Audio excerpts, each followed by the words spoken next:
essay.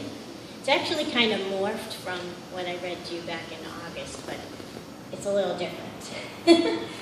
It's about my home on a marsh, and I titled it Sense of Wonder. My Florida home is on a barrier island, surrounded by the Intracoastal Waterway and the Atlantic Ocean.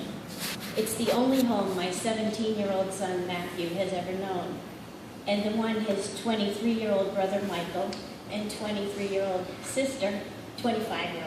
Michael, and 23-year-old sister Jennifer remember best. We headed south to this marshland of unkempt, wild, live oak trees strewn with gray beards of Spanish moss 20 years ago. I'd never lived in a place where you could see a storm approach so clearly and disperse so suddenly. Every summer afternoon, dense black clouds darkened the sky, and rain fell in torrents. Moments later, the sky cleared, and the wet air carried the sounds of a frog chorus. Puddles seemed to evaporate before your eyes. At first, everything here felt strange and wild, almost otherworldly. It was a perfect place to start a life after Amy. Amy, our third child, was born in Baltimore. While my husband and I were in California, and his parents were watching our children, our baby Amy died in her sleep. For years, or for weeks after the funeral, we scanned the hospital doctor's notes, trying to piece together what had happened to our little girl. He used so many exclamation points. On admission to the ER, Amy's temp was greater than 42.2, exclamation point. Reading done twice, exclamation point. She's 4 months old, exclamation point. And I suppose to make sure that anyone reading his notes would see the reason for the exclamation points, he scribbled, "This corresponds to greater than 107.9 degrees Fahrenheit." The doctor struggled to find an explanation, following each hypothesis with a question mark. Environmental hypothermia? Hypothalamic dysfunction? Infection? After a state-mandated autopsy showed no abnormalities, we were left with exclamation points and question marks. So askew was my neatly ordered world in the Guilford neighborhood of Baltimore that its manicured boxwood hedges and trim green lawns seemed grossly misplaced. Nothing felt inspired or wonderful. Somehow the hydrangeas I planted by the garage weren't as glorious in full bloom, and the gardenias at the back door not as fragrant.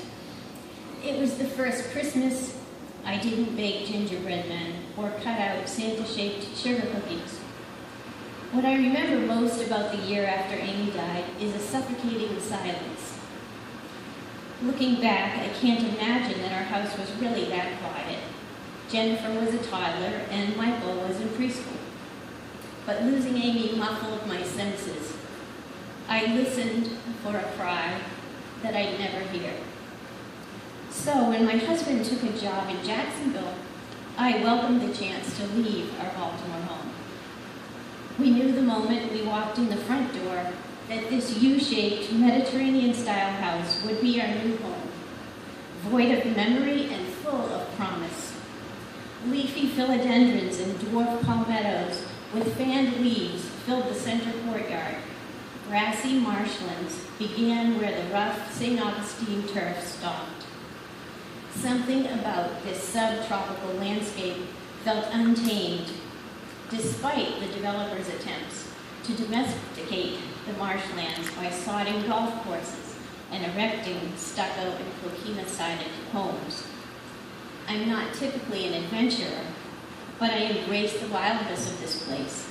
I delighted in the sights and sounds I discovered here.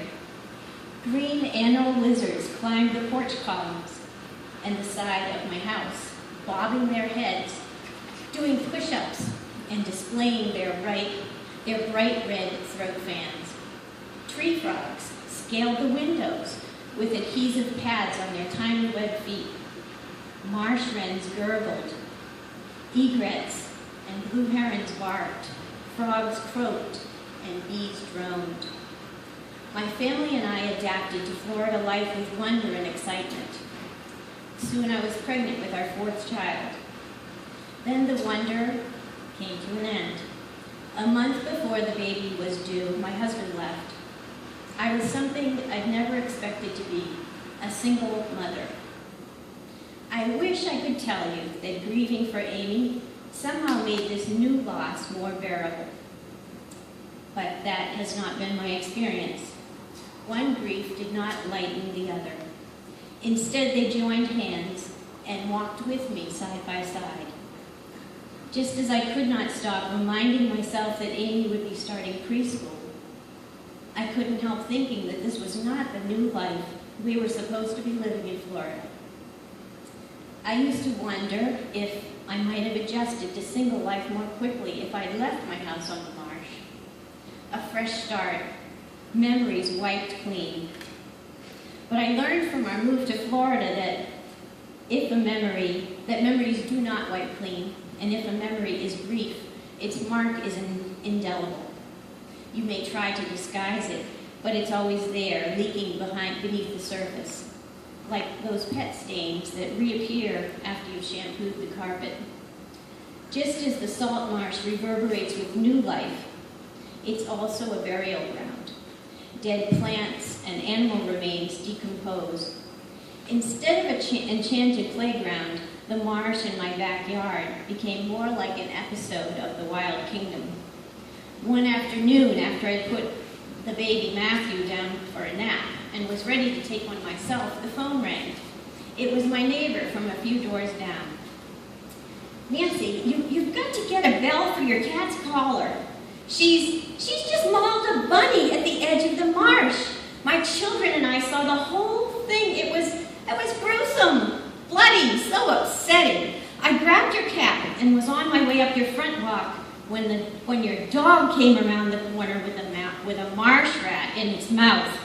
Oh, I was so disgusted I dropped the cat and ran home. Now I'm calling you to tell you you might want to go out and get the rat off your front lawn."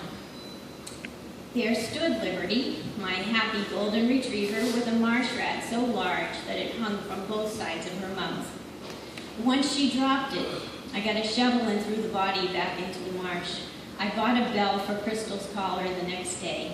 Sometimes your only option is to clean up the mess. With time, remainders of what had been intruded less often.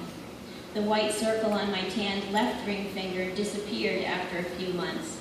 The mail addressed to Mr. and Mrs. dwindled. I took over the entire master bedroom closet, filled all the gaps where the suits and button-down shirts had hung. The oak armoire that my ex and I had stripped and sanded in his parents' backyard is now in the garage, and a curved front zebra wood dresser stands in its place. What hasn't changed is my delight in the sounds of the marsh that's just steps away from my back porch. For 20 years, the sounds of birds chattering on the marsh have been my wake-up call.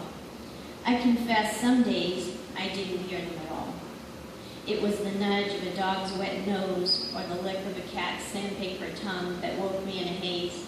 Other days, a fussing child or the need to be on the road before dawn to get my daughter to a horse show rustled me out of bed.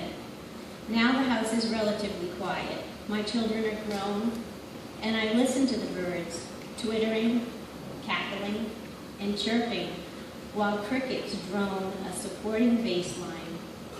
I listen, and I feel that sense of wonder return. Thank you.